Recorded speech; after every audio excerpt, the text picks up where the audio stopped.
Чаткал районунда аба ырайына байланыштуу өзгөчө кырдаал режими киргизилди. Өткөн аптада тынымсыз жааган кардан кийин Канышкыя, Чаткал, Терексай айыл аймактарында турак жайларга жакын тоолордон кар көчкү жүрүп, тоого жакын жайгашкан кээ бир үйлөрдү жана мал сарайларды баскан. Мындан улам бир нече кожолуктарга кооптуулук жаралып, бир топ чыгымдарга учурашкан. Быйыл Чаткалда аябай акыбал оор, 2 метрге жакын кар жаап атат.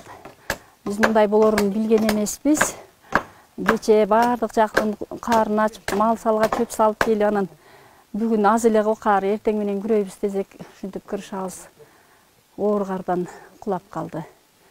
Алабука, Канышкыя, Кировка жана Красная Горка Акташ унаа жолунда кар көчкүлөр түшкөн. Көчкүнүн көлөмү көп болгондугуна байланыштуу жолду тазалоо иштери аяктаганга чейин ушундай чечим кабыл алынган. Карды тазалоого ÖKMдин кызматкерлери жана техникасы, ага кошумча алтын казган фирмалардын техникалары менен жумушчулары кошулган. Чаткал районун байланыштырган чапчыма ашуусундагы жол каттамы толук жабылып, көчкү коркунучу пайда болуп, ошондой эле көчкү жерлерин тазалоо иштери ушул бүгүнкү күнгө чейин ачуу иштери жүрүп жатат. Ушул бүгүнкү күнгө азыр бир сутканын ичинде жол каттамын бир тараптуу ачалы деп турабыз. Бирок дагы эле кооптуу жерлер сакталууда, көчкү коркунуч жерлери бар. Айыл ичинде электр энергиясы үзгүлтүккө учураганы болгон, бирок толук кайра ишке берилди. Ал эми Тогуз-Тородо кар көчкүдө калган бир жаран каза болгон. Маалыматка ылайык, Атай айыл өкмөтүнүн 3 тургуну тоого жылкы кароого кетип, кар көчкүдө калган. Алардын экөөсү аман калып, бирөөсү каза болгон. Жансыз дене табылып, туугандарына берилген. Ошондой эле Тогуз-Торо районундагы Кыштоодогу сарай кулап, 80 койду басып калган. Мындан адам өмүрүнө зыян келген эмес. Жерине куткаруучулар барып, тазалоо иштерин жүргүзгөн.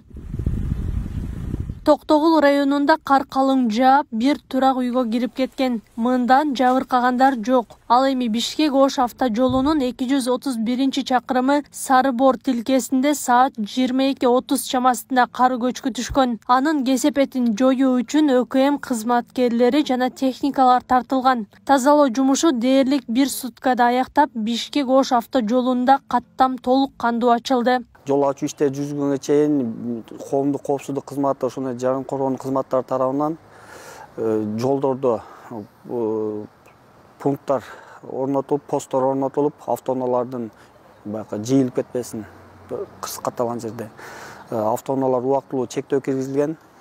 Чектөө киргизилген маалдарда жергиликтүү бийлик, ошондой эле биздин министрлик тарабынан 271-километрде Арал постунда биздин жылытуу пунктубуз бар. Тургундарга ошол жерде убактылуу кармалып калган тургундарга ысык чай берүү иштери жүргүзүлгөн. ÖKM аба ырайына байланыштуу шашылыш билдирүү таратты. 22 февралга чейин тоолуу райондордо жана Бишкек-Ош жолундагы ашууларда жана жалпы эле жолдордо жүргөн айдоочуларды сак болууга чакырат. Кар көчкү түшүүсү жана кар күрткүсү күтүлөт. Жолдор тайгак болуп, муз тоңору маалымдалды. Мындан улам унаалардын ортосундагы 500 метр аралык кыймыл чектелиши зарыл. Аклай Кырабаева, Аскар Маматисаков, Регион.